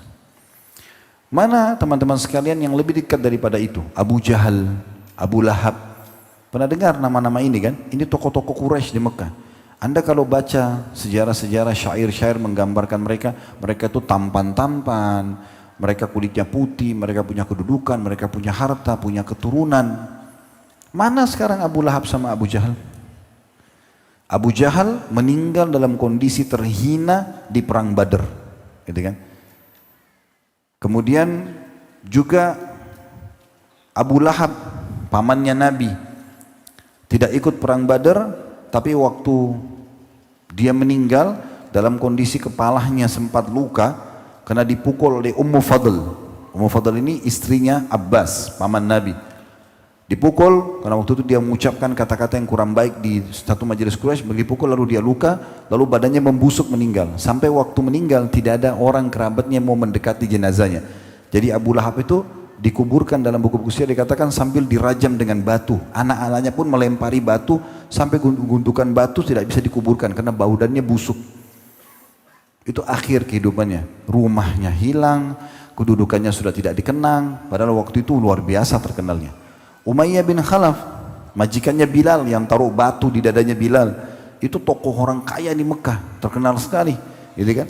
Meninggal juga di tangannya Bilal di perang Badar, juga sama, badannya membusuk, gitu kan? Rusak, hampir 70 tokoh Quraisy, 69 orang dimasukkan ke dalam sumur oleh Nabi SAW kecuali dia karena badannya membusuk. Kalau ditarik, copot badannya, dikuburin di lokasi perang. Hilang semua kisahnya mereka. Dan sebaliknya, ya, mana jeritannya Bilal? Bilal sempat teriak-teriak waktu kesakitan, ahadun ahad. Panas di padang pasir. Kita sekarang saja di Indonesia mungkin kalau sudah 37 derajat udah panas banget ya dia. Ini di padang pasir biasanya kami pernah hidup 7 tahun di Madinah. Itu kalau sudah sangat panas itu bisa 50 derajat. Dan panas sekali. Bilal ditaruh di padang pasir, ditaruh batu panas lagi di dadahnya. Tapi beliau tetap kokoh dengan keimanannya. Ini bukan batu kecil ya. Batu itu bisa sebesar tubuh Bilal atau lebih besar lagi. Dan panas sekali. Tapi beliau bersabar. Mana jeritannya? Udah nggak ada. Bahkan Bilal dikenang setelah Islam termasuk sahabat Nabi yang diangkat dimuliakan oleh Allah SWT walaupun dia mantan budak kulitnya hitam jadi muadzin Nabi. Dan kita tahu muadzin itu panen pahala semua orang yang sholat. Imam ataupun makmumnya. Karena dia yang memanggil orang hayya 'alas shalah, hayya 'alal falah. Dia panen pahalanya. Makanya mereka yang paling tinggi nanti lehernya di hari kiamat maksudnya paling dikenal, paling tinggi derajatnya, gitu kan? Sudah tidak ada jeritannya, gitu kan? Mana jeritan Khabbab bin Arad? Sahabat Khabbab bin Arad ini teman-teman, waktu di masa khilafahnya Umar jadi raja, Umar sempat lihat Khabbab lalu Umar panggil. Lalu berkata begini, "Hai Khabbab, siksaan Quraisy apa yang paling berat yang kamu rasakan?" Khabbab nggak bicara, cuma buka bajunya.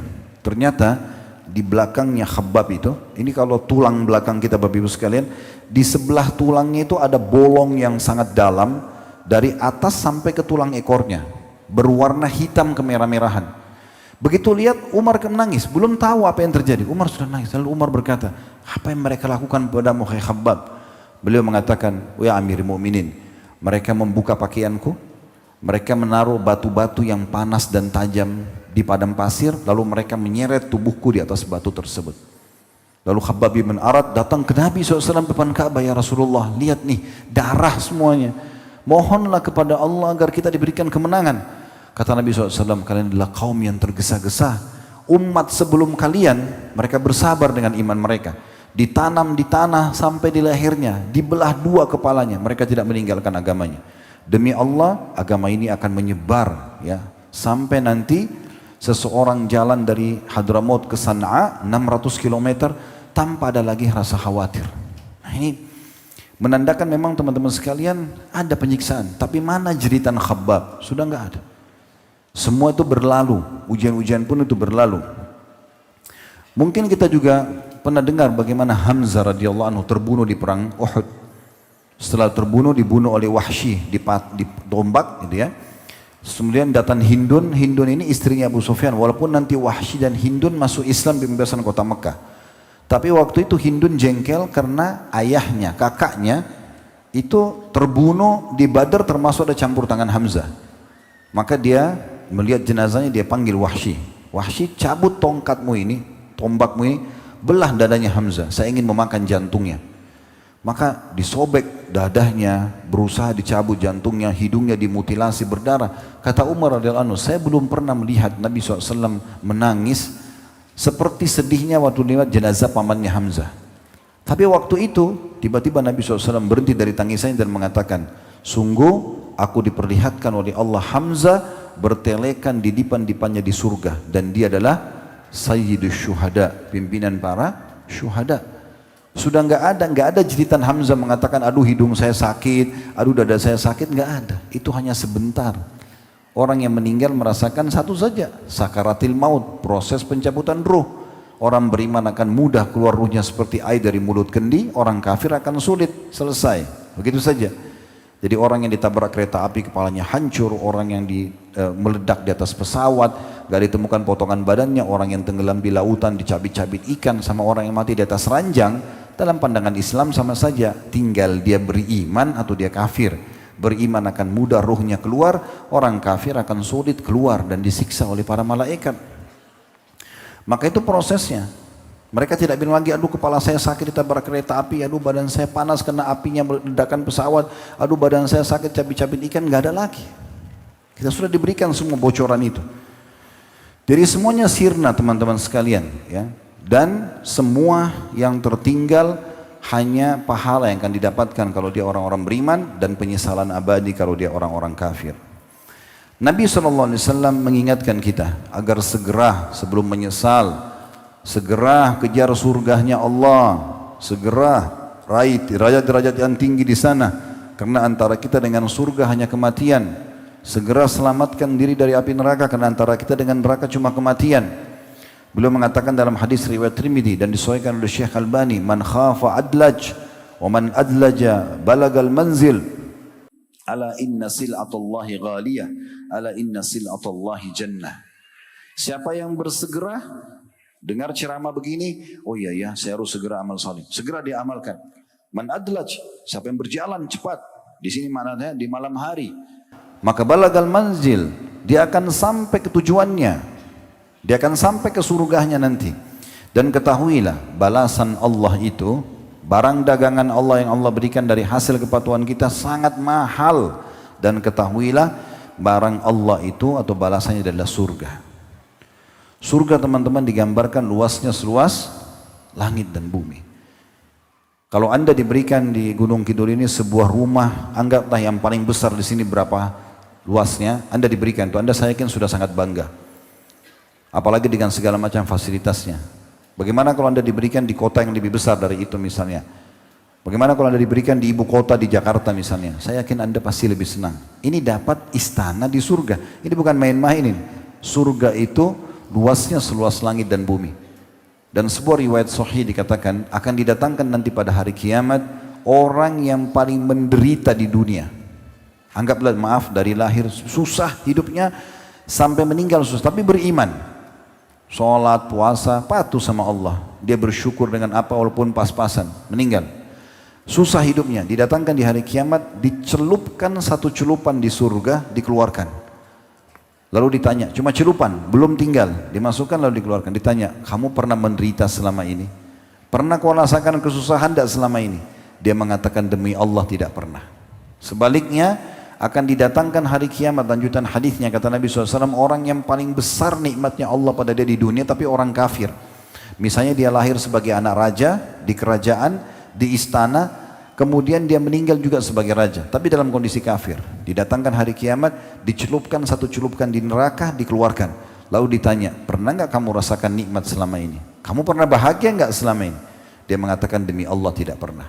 Jadi begitu besarnya nikmat surga dan mahalnya dia, sampai semua penderitaan dunia hilang hanya dengan satu celupan. Bagaimana kalau kita khalidina fiha, kekal selamanya. Begitu juga dengan neraka, jangan anggap remeh, nggak apa-apalah masuk neraka dulu. Apalagi kadang-kadang pernah saya dengar gitu ada orang muslim bilang, orang muslim kan juga tetap masuk surga. Iya, Tapi kalau anda disiksa sehari saja di neraka itu, Allah berfirman, "Yauma 'inda rabbika ka'alfi sanati mimma ta'uddun." Satu hari di sisi Tuhanmu sama dengan 1000 tahun waktu kalian. Jadi kalau satu hari waktu akhirat 1000 tahun disiksa. Gak usah bicara disiksa 1000 tahun Bapak Ibu sekalian. Hitungan detik. Kalau korek gas kecil udah kita bakar jempol kita ini. 1 detik, 2 detik aja. Panasnya luar biasa. 1 menit bisa matang tangan kita. Bisa harus operasi. Gitu kan? Ini baru korek itu. Bagaimana kalau seluruh tubuh kita ini kena dengan api? Dan api neraka itu 69 kali lipat lebih panas daripada api dunia. Makanya Nabi SAW mengatakan sesungguhnya Allah menciptakan api neraka itu sampai 70 kali lipat. Satunya diturunkan di dunia yang kita pakai itu api terpanas bagi kita. Maka nanti di akhirat bisa berlipat-lipat ganda. Jadi harus hati-hati sekali. Penyesalan atas amal-amal soleh teman-teman sekalian itu kalau kita pernah melakukan meninggalkan lalu kita menyesal lalu kita perbaiki itu adalah satu kebaikan. Tetapi yang lebih baik lagi kalau kita berusaha tanamkan penyesalan yang baru kami sampaikan tadi sebelum terjadi supaya anda tidak akan pernah menyia-nyiakan amal soleh ke depan. Dan juga Allah Subhanahu wa taala mengingatkan penyesalan ini dalam surah Al-Fajr surah nomor 89 ayat 24. Al-Fajr surah nomor 89 ayat 24, yaqulu ya laitani qaddamtu li hayati. Maka nanti akan ada orang-orang yang mengatakan pada hari kiamat, alangkah baiknya andaikan dahulu aku mengerjakan amal soleh semasa hidupku. Nanti akan ada orang menyesal begitu. Coba dulu saya sholat berjamaah di masjid ya. Coba dulu saya hadiri majlis ilmu yang diundang ya. Coba dulu saya lengkapkan puasa Ramadan saya ya. Coba dulu saya puasa sunnah ya. Coba dulu saya bakti orang tua saya. Coba dulu. Tapi sudah nggak ada gunanya. Penyesalan terakhir. Nggak bisa diperbaikin. Ini Allah sudah bocorkan buat kita Bapak Ibu sekalian. Anda sudah dengar dari lisan kami. Ya laitani qaddamtu li hayati. Aduhai, coba dulu kata Allah. Orang-orang ini akan mengucapkan di hari kiamat kalau dirayakan amal soleh. Coba dulu saya isi semasa hidupku semuanya ibadah. Dalam sebuah athar disebutkan, ada seorang ibu di masa Nabi Nuh alaihissalam meninggal anaknya. Anaknya meninggal umur 60 tahun. 60 tahun. 60 tahun bagi kita sudah lumayan tua, gitu kan? 60 tahun. Waktu itu umur mereka ratusan tahun. Nabi Nuh alaihissalam aja berdakwah di kaumnya 950 tahun. Ibu itu nangis-nangis. Anak saya kesihan, meninggal masih kecil. Karena 60 tahun bagi mereka masih kecil. Umurnya 700-800 tahun. Kata Nabi Nuh alaihissalam, wahai ibu, jangan kau sesali umur anakmu yang meninggal. Karena akan datang nanti umat di akhir zaman. Kita ini, ya, yang umur tertua mereka seperti umur anakmu ini. Kayak kita sekarang, kita anggap 60 tahun sudah tua. Di masa dulu masih anak-anak itu. Maka kata ibu itu apa? Wahai Nabi Allah, andai saja saya hidup di masa itu dan saya hanya dikasih 60 tahun, saya gunakan semuanya untuk sujud kepada Allah. Memang ini orang-orang harus memahami, menyadari masalah ini, ya. Bagaimana pentingnya dia segera kembali kepada tujuan dasar diciptakan. Wa ma khalaqtul jinna wal insa illa liya'budun, kata Allah. Aku tidak ciptakan jin dan manusia kecuali memang untuk mengabdi kepadaku. Memang kita diciptakan Bapak Ibu sekalian, kalau anda tanya saya untuk apa saya hidup di sini Ustaz? Memang untuk begini, memang untuk mendengari majelis ilmu, memang untuk sholat, memang untuk zikir, untuk puasa, baca Quran, memang untuk itu. Enggak ada tujuan lain.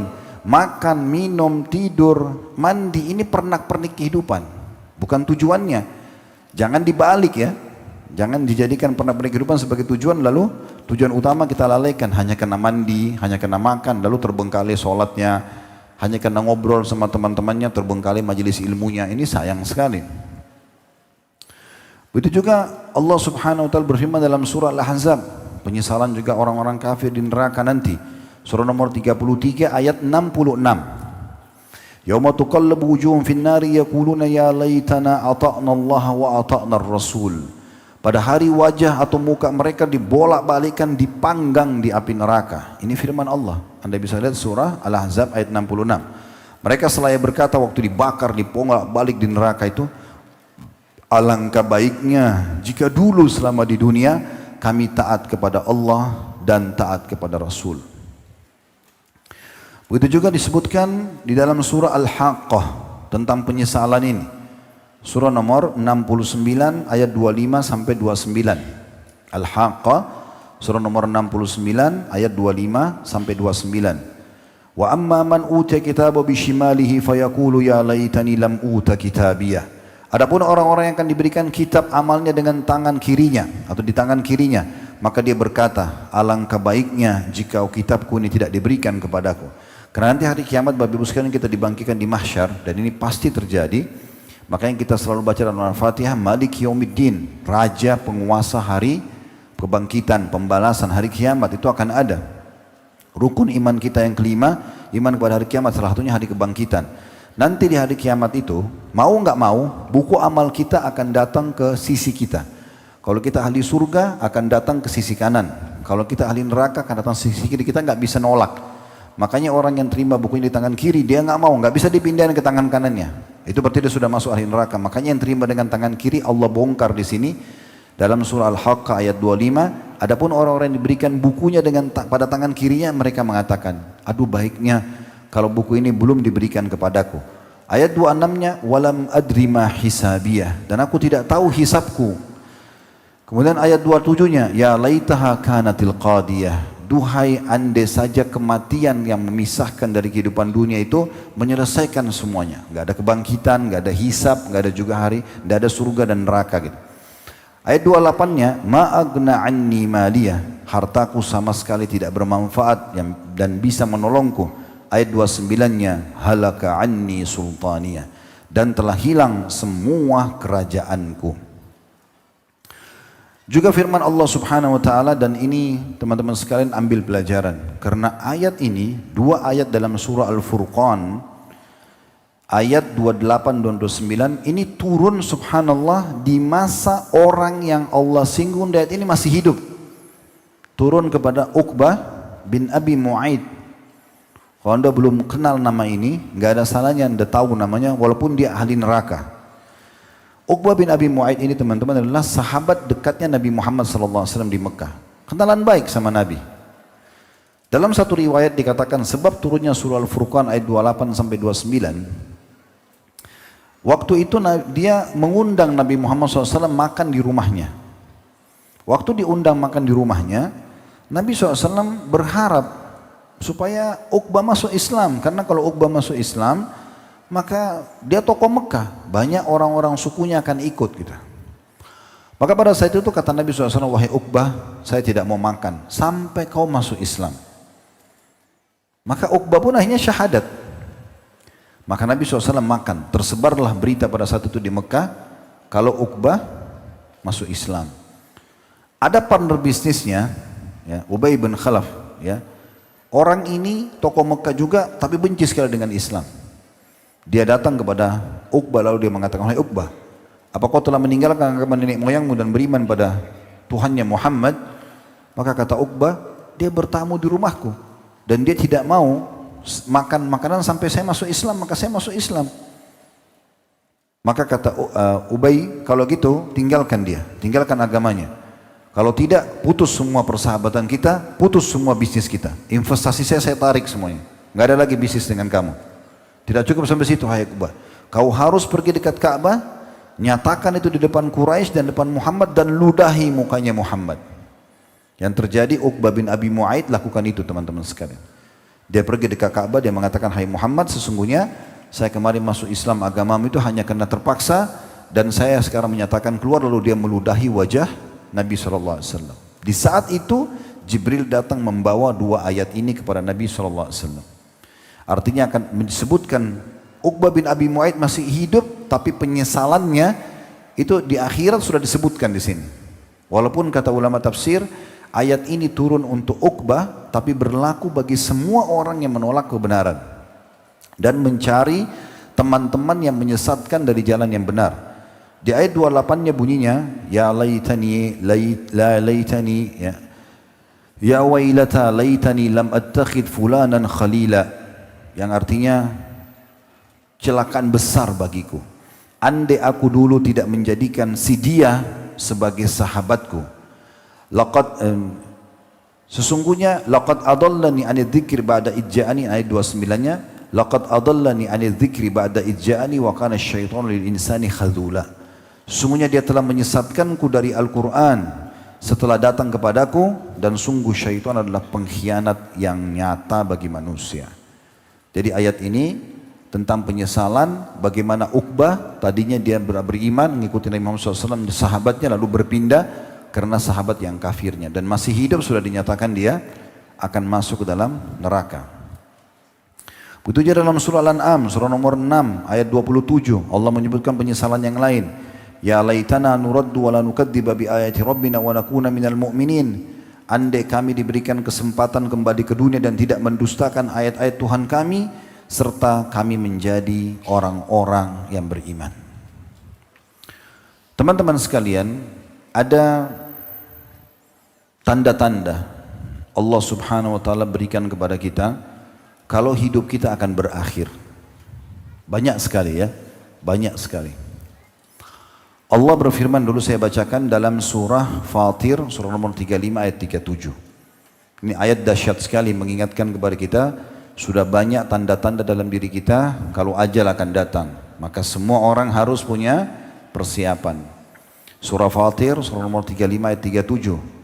Awalam nu'ammirkum ma yatadzakkaru fihi man tadzakkara wa ja'akumun nadhir fadhuku fama lidh-dhalimina min nasir.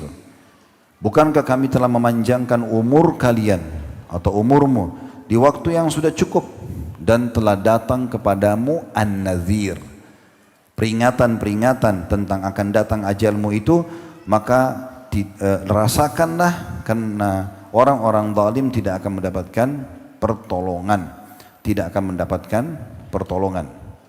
Nah teman-teman sekalian, ayat ini kata ulama tafsir, makna daripada an-nadhir, waqad ja'akumun nadhir, datang kepada kalian peringatan, maksudnya peringatan-peringatan yang menunjukkan kalian akan meninggal dunia. Banyak pendapat ulama tafsir. Yang pertama, yang paling umum ulama bilang demam. Siapa di antara kita yang belum pernah demam? Yang sudah pernah rasakan demam, berarti sudah ada tanda-tanda kematian dirinya. Makanya Nabi Muhammad SAW sebelum meninggal dunia, beliau demam. Ya, bahkan demamnya sangat tinggi. Dan beliau minta agar sahabat menyiramkan air ke tubuh beliau. Bukan berarti begitu demam sekali kita akan meninggal. Tetapi kata ulama tafsir, surah Fatir ini menandakan, bukankah kami Allah mengatakan kami telah panjangkan umur di waktu yang cukup dan telah datang kepadamu an-nadhir, peringatan bahwasanya ajalmu akan datang, maka segera beramal. Pendapat pertama ulama adalah demam. Anda bisa cari nanti tafsir surah Fatir, surah 35 ayat 37. Anda akan lihat makna ini. Yang kedua, kata ulama adalah munculnya uban. Munculnya uban. Ya, itu menandakan tanda-tanda kematian. Bukan begitu keluar uban mati, kan gitu. Tetapi itu sudah peringatan, kan gitu. Makanya anak bayi, anak-anak itu kan belum ada ubannya. Tapi kalau sudah mulai 30 tahun ke atas sudah mulai ada muncul uban, nanti makin tambah, akhirnya bisa uban semua. Itu sudah tanda-tanda kematian. Artinya jangan tunggu mati baru nyesal. Itu menandakan. Ini ulama menafsirkan ini ya. Kemudian makna yang ketiga adalah adanya generasi yang datang sebagai pengganti. Bapak ibu punya anak. Dulu waktu kita lahir, tanda-tanda kematian orang tua kita. Karena kita akan tumbuh besar dan menggantikan mereka. Sekarang mereka meninggal orang tua kita. Anak-anak kita sudah ada. Berarti kita juga sudah dapat tanda-tanda kematian. Karena sudah ada generasi pengganti kita. Ini. Yang keempat, didahulunya kita meninggal oleh orang-orang yang terdekat. Tetangga kita, ya, kemudian kerabat, ya misalnya orang sekota kita, teman sekolah dulu, ya, mereka meninggal. Berarti menandakan kita juga meninggal. Ingat teman-teman, mati itu misterius. Jangan pernah berpikir saya mati nanti kalau saya masuk di ruangan ICU. Saya mau tanya, coba Anda jawab secara akal sehat Anda. Mana lebih banyak jumlahnya penghuni rumah sakit atau orang yang lula-lalang di depan rumah sakit? Hah? Yang lula-lalang. Kalau kita gabung semua pasien, semua tenaga medis, semua tenaga administrasinya, anggap di rumah sakit itu 1000 orang, tetap lebih banyak orang yang lula-lalang dalam seharian. Berarti menandakan orang mati sehat lebih banyak. Jangan menghayal nanti saya sakit baru meninggal, tidak. Kan itu. Itu poin Poin yang lain teman-teman sekalian, saya pernah lihat depan mata sendiri di kota Makassar, di kota yang Allah mudahkan kami lahir waktu itu. Kebetulan rumah ayah saya di pinggir jalan raya, subhanallah, di jalan protokol kota Makassar. Karena ibu kami, salah satu istri ayah kami itu dokter, maka beliau bangunkan buat rumah sakit. Cukup besar, lumayan klinik, kita tidak kenal rumah sakit tapi klinik gitu ya. Nah ada satu anak muda, saya lagi ada di teras waktu itu, di lantai 2 rumah, lagi ngeliat ke jalan sore hari, habis asar. Saya lihat sendiri kejadiannya, subhanallah. Ada satu anak muda pakai motor baru, kemudian di depan dia ada satu mobil truk, dan waktu itu tidak ada pemisah jalan, trotoar jalan cukup besar. Tapi mobil truk ini jalannya pelan, dia tidak di sebelah kiri tapi di sebelah kanan. Maka anak muda ini, dia nggak ngelewatin truk itu dari kirinya, tapi dia keluar ke jalur sebelah. Tiba-tiba waktu dia keluar dari sebelah ada mobil cepat dari sana ditabrak, jatuh, meninggal di tempat. Dibawa ke klinik kami, saya lihat depan mata saya juga turun melihat. Dia gelepar sebentar terus meninggal dunia. Subhanallah, dibatangkan mobil pick up, diangkat lalu dibawa pulang, lihat KTP-nya, alamatnya dibawa pulang. Saya waktu itu merenung dan saya selalu jadikan bahan ceramah. Pertanyaan sederhana Bapak Ibu sekalian, apakah anak muda ini tahu kalau dia akan tabrakan dan dia akan meninggal di situ? Kalau dia tahu dia nggak bakal keluar kan gitu, ya nggak? Kalau kita tahu misalnya Bapak Ibu akan pergi ke pesantren Darus Sholihin ya, dan pas nanti dulu di majlis ruhnya dicabut, datang nggak? Jujur jawab, nggak datang pasti. Tapi karena memang dirahasiakan, kita tidak tahu, kita nggak tahu kapan. Nah itu masalahnya. Berarti teman-teman, jangan pernah tunggu nanti vonisan dokter ya.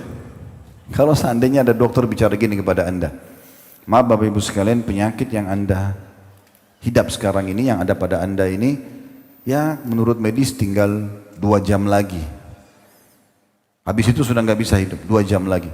Kira-kira kalau ada yang datang, Pak, Bu, itu tetangga gosipin anda masih mau balas? Oh enggak, sudah biarin aja deh. Itu ada orang yang mau ambil uang, aduh biarin aja, saya 2 jam lagi mati nih. Kan gitu ya.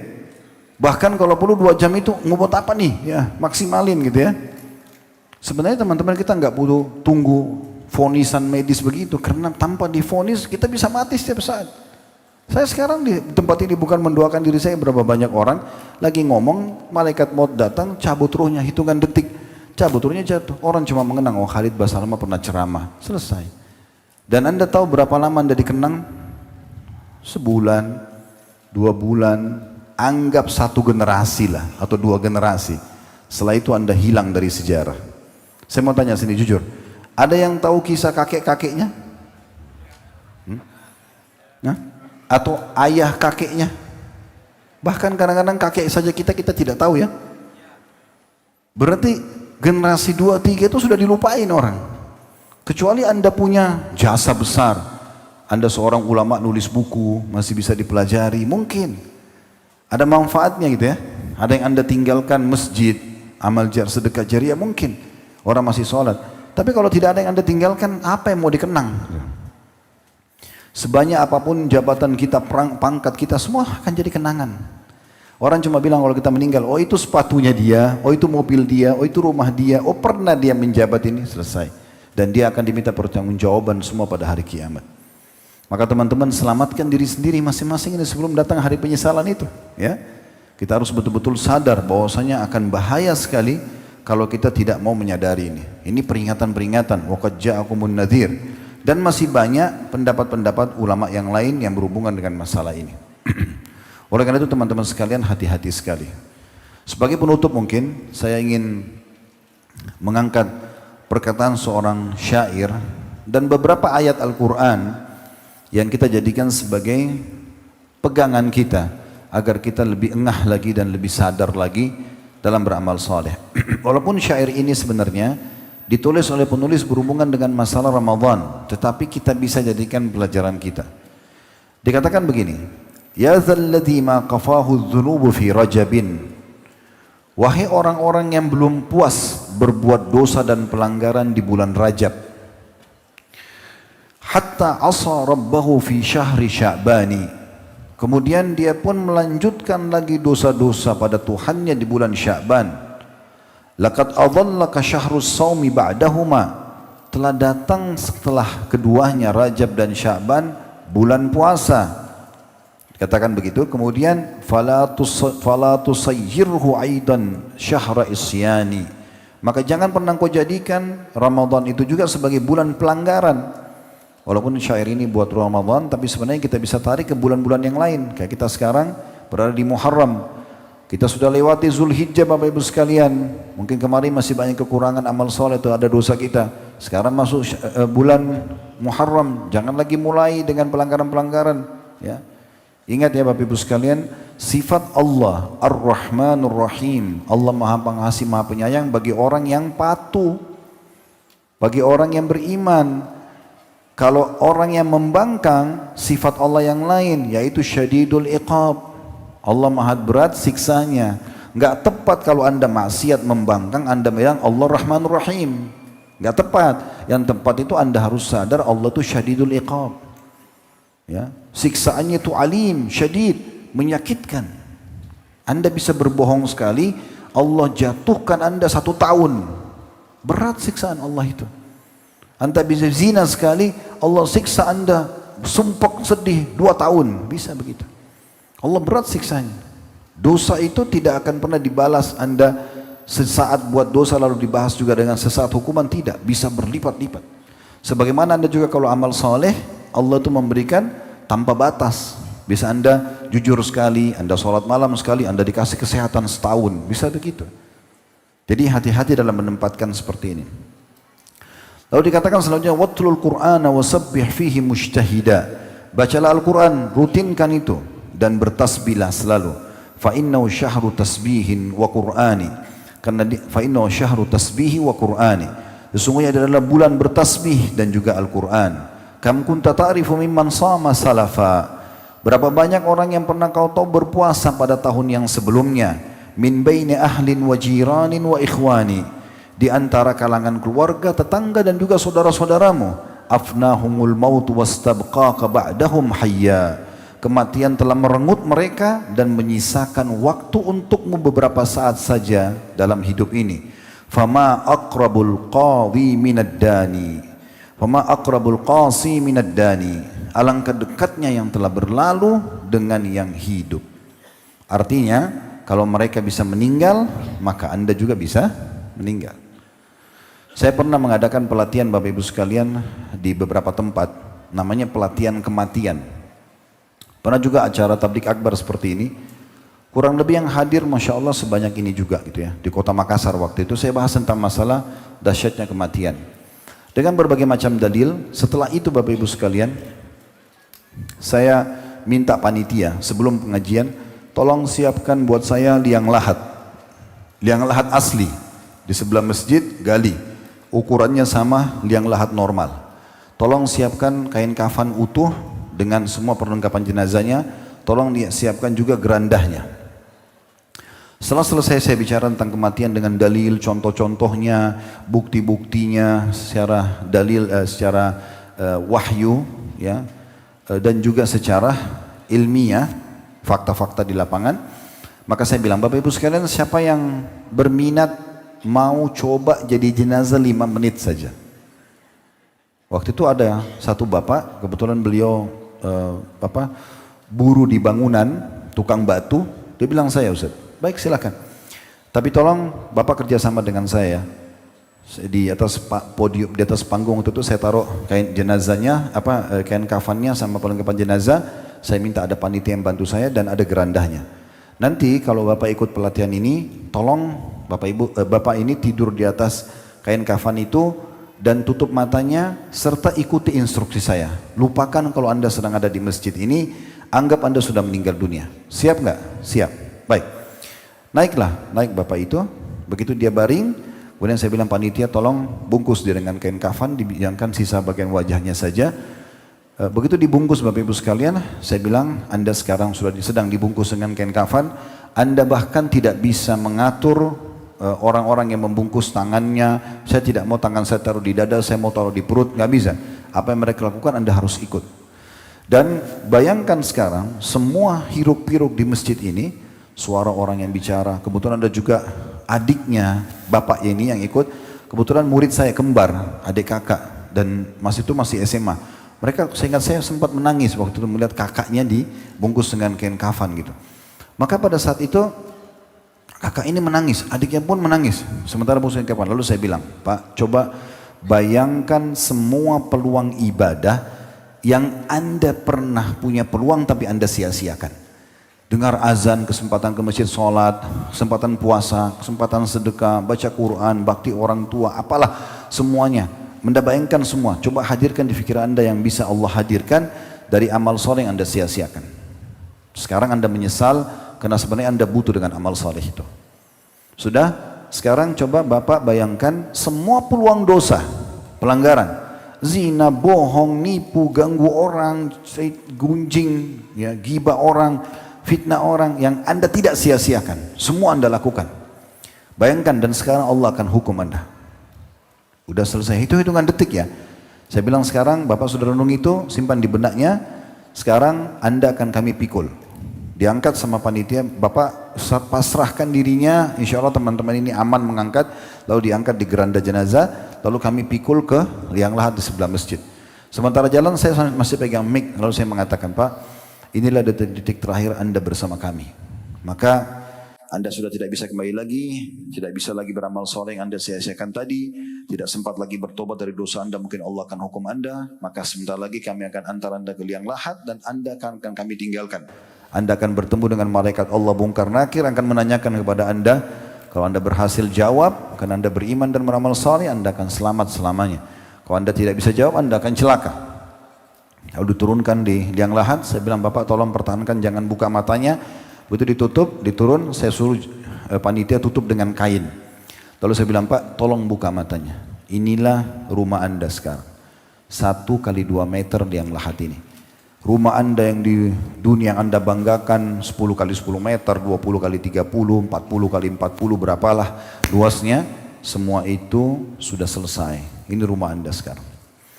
Kurang lebih 4-5 menit ini pelatihannya. Lalu saya bilang, sekarang keluarkan, dikeluarkan. Waktu dia keluar, Bapak Ibu sekalian, dia sempoyongan Bapak itu.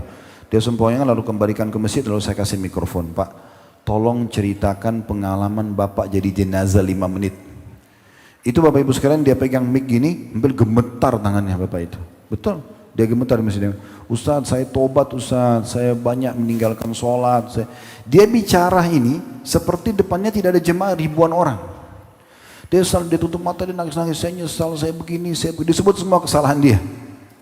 Lalu saya bilang, baik Pak, sekarang Anda cuma ikut pelatihan jadi jenazah 5 menit. Tapi pastikan, dan hai jemaah semua Bapak Ibu sekalian, demi Allah satu waktu kita akan dibungkus seperti ini, tidak bisa kembali lagi. Mumpung sekarang cuma pelatihan, Anda segera kembali ke jalan Allah. Ada ibu-ibu yang coba waktu itu di lantai 2 masjid sampai pingsan Bapak Ibu sekalian. Ini bukan menakut-nakuti, tetapi pernah ada di antara ulama salaf melakukan ini teman-teman sekalian. Beliau menggali liang lahat di belakang rumahnya dan beliau masuk ke dalamnya. Lalu beliau membaca surah Al-Mu'minun tadi yang pertama kita baca, gitu kan? Lalu dia mengatakan, dia mengingatkan dirinya, bagaimana nanti kau di hadapan Allah. Sebelum tidur malam hari dia masuk beberapa menit di liang lahat yang dia buat untuk membuat supaya dia tidak pernah meninggalkan ibadahnya. Memang itu penting. Salah satu yang paling menggugah hati kita adalah biasanya kita lihat kuburan, lihat gundukan tanah itu di bawah, itu ada orang mungkin lebih tampan, lebih cantik, lebih pintar, lebih kaya dari kita, dan mereka sudah jadi jenazah. Kita pun akan begitu. Tidak ada orang yang bisa lolos dari kematian. Kalau datang ajalnya, pasti dia akan meninggal dunia. Oleh karena itu kita tutup teman-teman sekalian, renungi firman Allah Subhanahu Wa Taala. Allah menyuruh kita segera, tidak menunda. Dalam surah Az-Zariyat, surah nomor 51 ayat 50, fafirru ilallah. Segeralah kalian. Orang Arab itu kalau mau lari secepat mungkin menyelamatkan diri, bahasa Arabnya farra yafirru. Ya, kalau bahasa Arab lari banyak, jara yajri dan seterusnya, tapi far ini berbeda. Makanya dikatakan juga orang kalau lari dari medan perang, firar minaz zahf, karena dia lari dengan sangat cepat dan ketakutan. Allah bilang itu, fafirru ilallah. Segera lari, selamatkan diri kalian ke Allah. Kalau selama ini sudah beramal saleh, jaga, tingkatkan kualitasnya dan kuantitas jumlah kalau bisa ditambah. Kalau Anda dalam maksiat, kelalaian segera tinggalkan. Tidak ada yang bisa menyelamatkan kecuali diri Anda sendiri. Kami, para da'i, teman-teman kita, ustadz-ustadz, para kiai hanya bisa berteriak-teriak seperti ini di mikrofon Bapak Ibu sekalian. Semua keputusan di tangan Anda. Sayang sekali kalau pengajian begini bubar, oh tadi bagus ya materinya, oh tadi rame ya. Nggak ada manfaatnya itu. Manfaatnya bisa tertanam nggak dalam hati dan pikiran Anda membawa pada perubahan. Kalau ada efek itu berarti keberkahan Anda dapatkan dari majelis ilmu. Karena majelis ilmu memang tujuannya untuk membuat perubahan pada seseorang. Itu normal. Kalau Anda pulang Anda mulai berubah lebih baik, itu normal. Itu sangat baik. Maka Allah mengatakan fafirru ilallah. Juga bagi orang-orang yang banyak melakukan dosa, misalnya mengatakan saya sudah banyak buat dosa Ustaz, ya. Apakah Allah masih ampuni dosa saya? Ayat yang paling mulia berhubungan dengan para pelaku dosa dan bagaimana rahmat Allah turun pada mereka adalah surah Az-Zumar. Ini ayat yang paling luar biasa. Dengan turunnya ayat ini harusnya semua orang beriman itu merasa tentram. Tapi tentramnya adalah kalau ada kesalahan dia masih bisa dimaafkan. Bukan dia tunggangi untuk melakukan dosa, karena bisa saja dia meninggal sebelum taubat. Allah berfirman dimulai dari ayat 53 sampai 61. Kita tutup dengan ini teman-teman sekalian. Allah berfirman di ayat 53-nya, "Qul ya ibadiyalladzina asrafu ala anfusihim la taqnatu min rahmatillah, innallaha yaghfiru dzunuba jami'a innahu wal ghafurur rahim." Katakan hai Muhammad kepada hamba-hambaku yang telah melampaui batas, sudah terlalu banyak dosanya, terlalu banyak kelalaiannya, malas ibadahnya, ya. Maka jangan pernah putus asa dari rahmat Allah, karena Allah akan mengampuni dosa-dosa semuanya. Dia adalah zat yang maha pengampun dan maha pengasih. Tidak ada kata terlambat, selama Anda masih hidup masih bisa. Ayat 54-nya, wa anibu ila rabbikum wa aslimu lah. Segera kembali ke Tuhan kalian, tunduklah pada Tuhan kalian, serahkan diri kalian kepada Tuhan kalian. Min qabli an ya'ti al-'adzabu thumma la tunsarun. Sebelum datang siksaan pada kalian, siksa kubur, siksa di mahsyar, siksa di neraka, lalu kalian tidak bisa ditolong lagi. Ayat 55-nya, wattabi'u ahsana ma unzila ilaikum min rabbikum min qabli an ya'tiyakumul 'adzabu baghtatan wa antum la tash'urun. Dan ikutilah apa yang telah diturunkan kepada kalian, maksudnya Al-Quran, dijelaskan dan dikuatkan oleh hadis-hadis Nabi SAW yang diturunkan dari Tuhan kalian sebelum datang siksa tiba-tiba sementara kalian tidak menyadarinya. Gempa bumi, longsor, kematian yang tiba-tiba, penyakit yang membuat tidak bisa lagi beribadah, stroke, hilang akal, gila dan segala macam.